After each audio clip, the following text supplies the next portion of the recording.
কোঠাবিরোধী আন্দোলন এখন সারা বাংলাদেশে ছড়িয়ে পড়ছে। বর্তমান কোঠাবিরোধী আন্দোলনকারীরা তারা বাংলা মোটরকে দখলে নিয়েছে। এখন আগামী দিনগুলোতে এটি উত্তাপ কোনভাবে ছড়িয়ে যাবে, আগামী দিনগুলোতে এই কোঠাবিরোধী আন্দোলন কোন দিকে রূপ নিতে পারে, সেটি একটি বড় ধরনের ভাবার বিষয় হয়ে গিয়েছে। বন্ধুরা, আপনারা জানেন যে বর্তমান কোঠাবিরোধী আন্দোলনকারীরা যেভাবে মাঠে নেমেছে, তাতে আগামী দিনে হয় কোনো একটা কিছু হওয়ার সম্ভাবনা কিন্তু রয়েছে। কারণ আপনারা জানেন যে আমরা পিছনের দিকে ইতিহাসগুলো যদি একটু দেখি, কৃষক, শ্রমিক এবং ছাত্র তারা যে কোনো রাষ্ট্রকে বা যে কোনো সরকারকে তারা অচল করে দিতে পারে। এখন এই যে কোঠাবিরোধী আন্দোলনকারীরা তারা মাঠে নেমেছে, এদের একটি উদ্দেশ্য কোঠা সংস্করণ নয়, কোঠা বন্ধ করে দিতে হবে।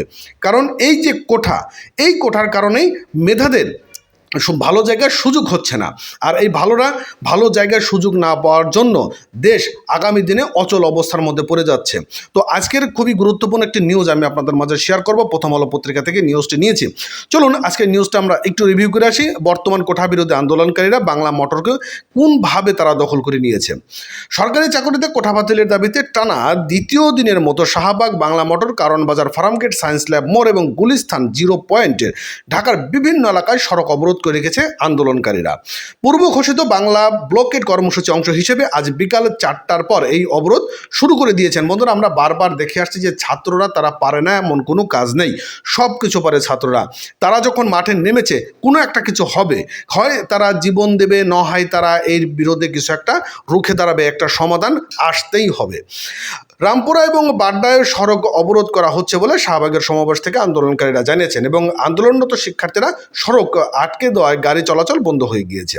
সেখানকার যেসব গাড়ি ছিল সেখানগুলো দাঁড়িয়ে গিয়েছে এবং এতে ঢাকার বড় একটি কার্যকরত স্থবির হয়ে পড়েছে। অর্থাৎ এই যে ঢাকার যে সড়কগুলো আটকে রয়েছে, এই সড়কগুলো আটকে থাকার জন্য যানজট সৃষ্টি হয়েছে এবং দুর্ভোগ হচ্ছে সাধারণ কিছু মানুষের।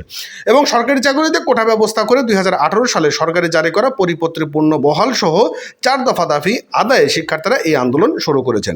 এবং বিকাল 3:55 ঢাকা বিশ্ববিদ্যালয় গ্রন্থাগার সামনে থেকে বৈষম্য বিরোধী ছাত্র আন্দোলন ব্যানারে মিছিল বের করেন তারা।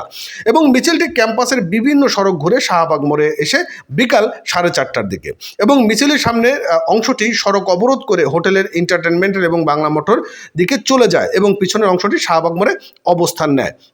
তো বন্ধুরা, এই যে বর্তমান যে সিচুয়েশনটা হয়ে দাঁড়িয়েছে, এই সিচুয়েশনটা আসলে কোন দিকে রূপ ধারণ করতে পারে এবং বর্তমান পরিস্থিতিটা কোন দিকে ধাবিত হতে পারে, আপনারা বারবার দেখেছেন বা আমরা বারবার দেখেছি বা ইতিহাস যেটা পড়েছি যে এই যে এই ছাত্র আন্দোলন কতটা মানে ভয়াবহতা হয় সেটা কিন্তু আমরা জানি। ইতিহাস পিছনের দিকে ঘুরলে আসলে আমরা ভয়াবহতা চাই না, বা ছাত্রদের কোনো ক্ষতি হোক বা সরকার কোনো ক্ষতিগ্রস্ত হোক, এদেশের রাষ্ট্র জনগণের ক্ষতিগ্রস্ত হোক, সেটা আমরা চাই না। তবে একটা ব্যবস্থা নেওয়া হোক বা একটা সংস্কার করা হোক যেন সবাই স্থিরভাবে থাকতে পারে এবং দেশের সকল নাগরিকদের যেন সমান অধিকার আদায় হয়, সেটাই আমরা সবসময় কাম্য করি। বন্ধুরা, এই ছিল সর্বশেষ সংবাদ এবং পরবর্তী নিউজ পেতে অবশ্যই চ্যানেলটি সাবস্ক্রাইব করে পেজটি ফলো দিয়ে সঙ্গে থাকবেন। ধন্যবাদ।